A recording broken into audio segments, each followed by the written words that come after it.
Las sociologías marxistas no constituyen un método de análisis literario aislado, sino que parten de un análisis histórico y político global para dar lugar a interpretaciones literarias diversas. Este enfoque se asienta sobre el marco de interpretación de la realidad establecido por el marxismo teórico y sus antecedentes en figuras como Hegel, Marx y Engels.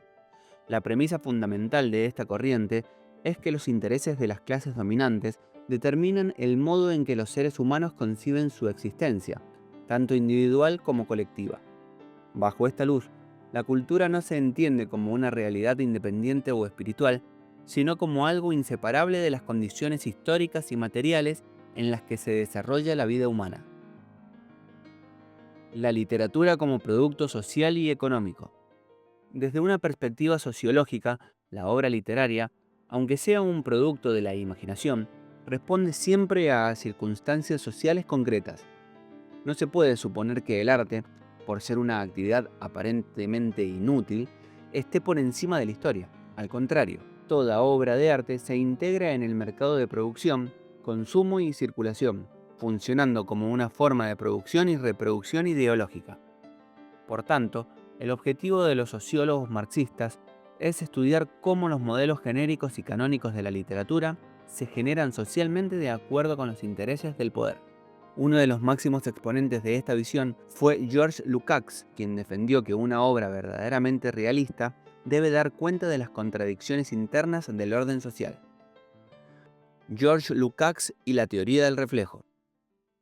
En su influyente Teoría de la novela, 1920, Lukács analiza las etapas literarias en relación con sus contextos históricos.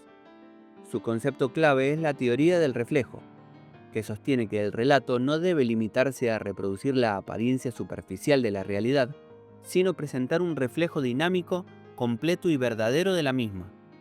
Este reflejo no se refiere a objetos físicos, sino a la expresión de una estructura mental y social vinculada a la naturaleza humana. Por ejemplo, Lukács interpreta la parodia de los libros de caballerías en el Don Quijote como una respuesta a la decadencia histórica de un modelo social que ya no podía sostenerse debido a la dialéctica histórico-filosófica de su tiempo. Bertolt Brecht y el teatro crítico. Frente al realismo de Lukács, encontramos la figura de Bertolt Brecht, quien llevó la sociología marxista a la práctica teatral. Para Brecht, el propósito de la literatura es mostrar la discordia existente entre los hombres, como resultado de la gran empresa común que solo beneficia a una minoría. Para lograr esto, Brecht propuso romper la ilusión ficcional mediante el distanciamiento, evitando que el espectador se identifique emocionalmente de forma pasiva con los personajes. Su objetivo era provocar una actitud crítica y una reflexión social activa en el público, aunque autores como Torrente Ballester cuestionaron si realmente se puede evitar que el lector sienta lo que los personajes sienten. La Escuela de Frankfurt y Walter Benjamin. Otra vertiente crucial es la de la Escuela de Frankfurt, representada por Max Horkheimer, Theodor Adorno y Herbert Marcuse. Estos autores concebían el sistema social como una totalidad donde los aspectos reflejan una misma esencia. Para ellos, el arte adquiere su poder especial precisamente porque está separado de la realidad, convirtiéndose en un ámbito de resistencia contra la dominación totalitaria.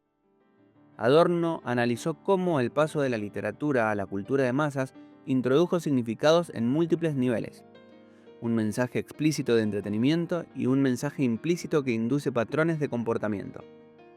En esta línea, Walter Benjamin reflexionó sobre la obra de arte en la era de su reproducción mecánica, advirtiendo que el sistema de reproducción burgués tiene la capacidad de asimilar temas revolucionarios sin cuestionar su propia existencia.